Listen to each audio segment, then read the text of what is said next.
anticoagulants. Well, from all... מיקרופון הוא קצת... לתוך המצלמה פשוט, בלי זה לא ישמעו אותך. הבנתי. שומעים? אבל הוא לא מחזיק. כן. Okay. From all healthcare professionals, I really think that the pharmacies have the most knowledge in the field of drug safety and proper use. Now, it's not only that, the pharmacists are actually the most available healthcare provider in the community. Just think about it, because we got pharmacists everywhere, and they are open almost in every hour. So if we would do some thinking and we'll take that professional, really available resource, we can do great influence in the field of safety in medications. So 1 year ago, the Pharmaceutical Society of Israel created a framework for some really interesting pilot. Superpharm, it's a chain of community pharmacy, decided that will rose and take the challenge, and the Eyes of Israel give us the professional guidance. And I really like to present today the interesting result of this fruitful collaboration. So, we talk a lot about anticoagulants today, and definitely we can say that it's really important life-saving drugs, which can be also dangerous in the case of misuse or error. And as we know, most errors with anticoagulants happen when a patient changes from one drug to another, or start new therapy, or at the transition points, such as going from hospital to the community.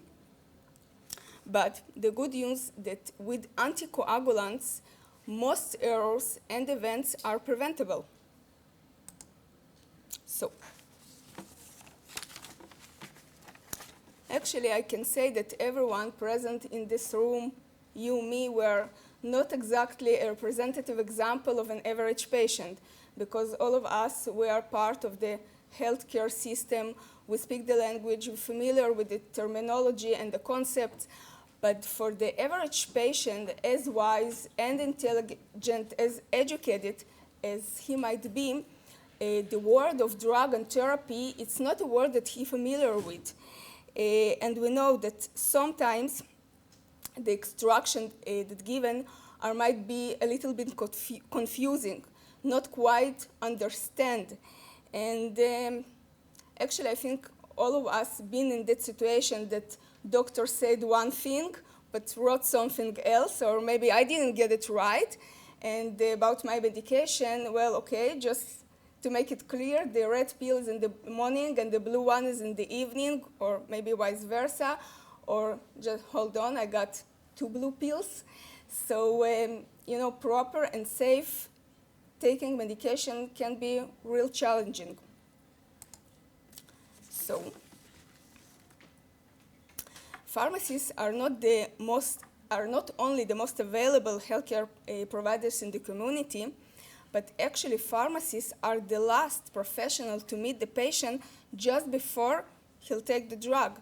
And actually pharmacists are the only profession who can stop mistakes and mistreatment just a second before the patient will take the medication and can be harmed.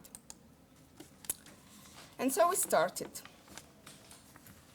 During October last year, Superpharm, in collaboration with Pharmaceutical Society of Israel and Eyes of Israel, planned a pilot. We have several goals for the pilot. First of all, providing tools and knowledge to the patient to identify red flags in their therapy.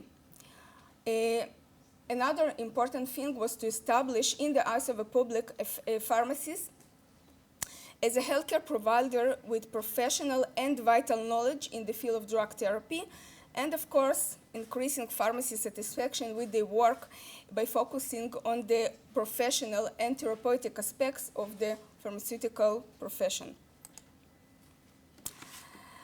During last November, we actually started very intense workshops. Around 600 Superpharm pharmacies participate those workshops. All the workshops were conducted by clinical pharmacists. And the Superpharm pharmacies during those workshops receive clinical information and practical tools, how identified red flags in the therapy, and how adapting the right counseling to the right patient according to the type of medication and the characteristic of the patient than standing in front of them on the counter. Because obviously, pharmacy in the community, most of them can't see the clinical record of the patient, which is a great limitation. All Superpharm pharmacies, we're talking about 1,000 plus pharmacies, receive take-home messages that include main points from the training kits, and the pilot was implementing during 4 months between last December and April this year.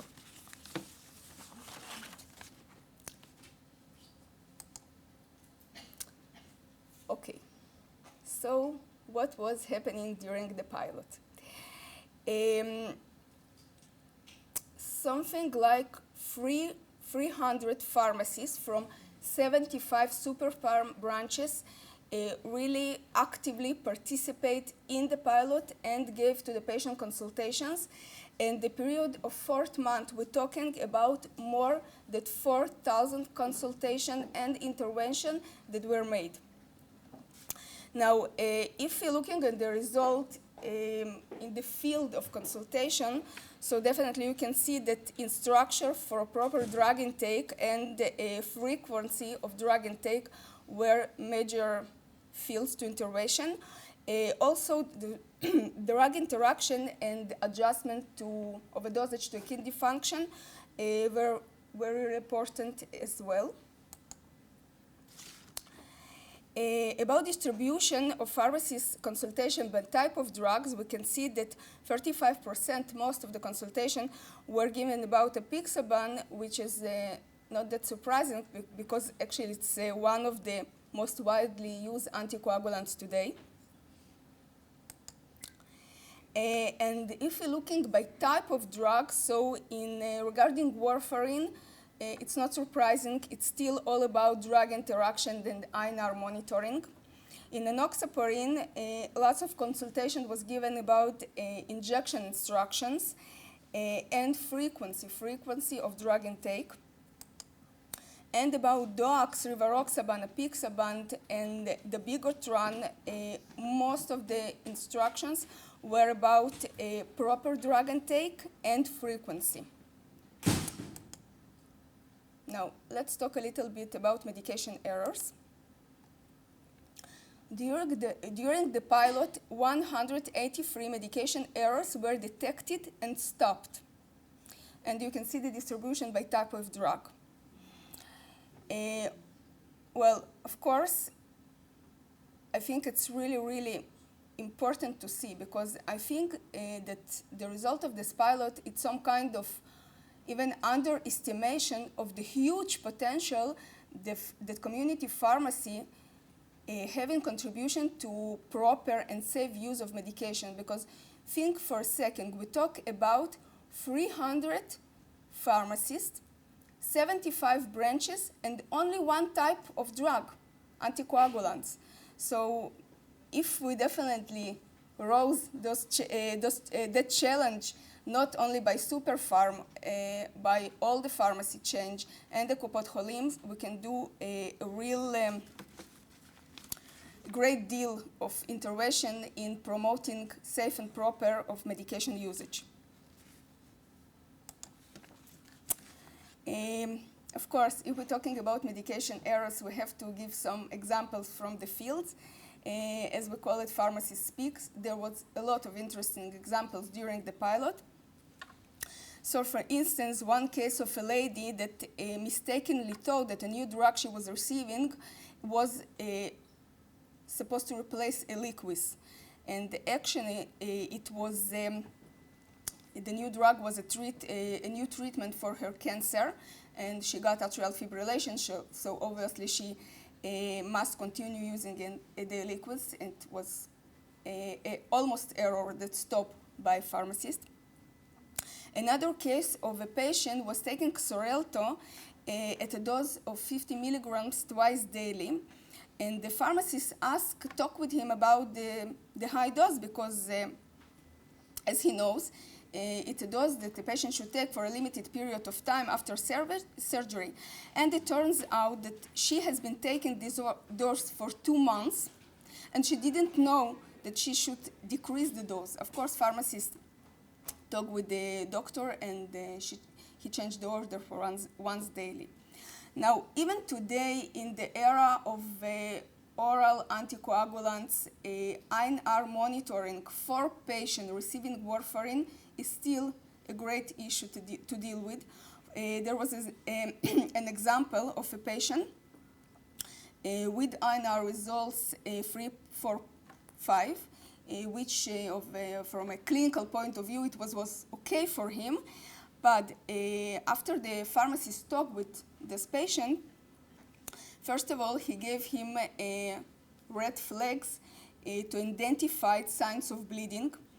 He explained him that he shouldn't start any new medication before counseling with a doctor or a pharmacist. And the most interesting thing that was that patient was regularly taking NSAID, non-steroidal anti-inflammatory, as a painkillers. And of course, the pharmacist explained him that he cannot continue with those drugs because they significantly increase the risk of bleeding, in particular if he was to be balanced on high INR levels, and that he should talk to his doctor and try to find something more safe for him. Another example was a patient came to consult to the pharmacy about something to his digestive system because he get black stool, and he was thinking that it's because something wrong that he have been eaten. Well, after clarifying, it turned out that he was taking warfarin. The pharmacist referred him to the clinic immediately to INR test, explained that there might be bleeding in the digestive system, and he have to talk immediately with his attending physician. Okay. The project was a lot about take-home messages. So I think the most important take-home message for the patient was to talk to the pharmacist. We published a list of questions on the Superpharm website. It was to the patients and by flyers in the Superpharm branches with the bottom line: if you don't know answer to one or more of those questions, talk to your pharmacist. A pharmacist get the take-home messages to identifying red flags in patient therapy. And I think in the conclusion of this pilot, our ISOP, Israel and Pharmaceutical Society of Israel take-home message to the patient is: our recommendation to all patients is to be involved in the treatment you receive, understand the purpose of the treatment and how to take the drugs. It's a really important message. And before you take your bag on medication and leave the pharmacy, stop for a second. Make sure that you have all the answer to all the questions. And if not, remember that there is a healthcare professional right in front of you who can answer to all your questions. So, thank you for your attention.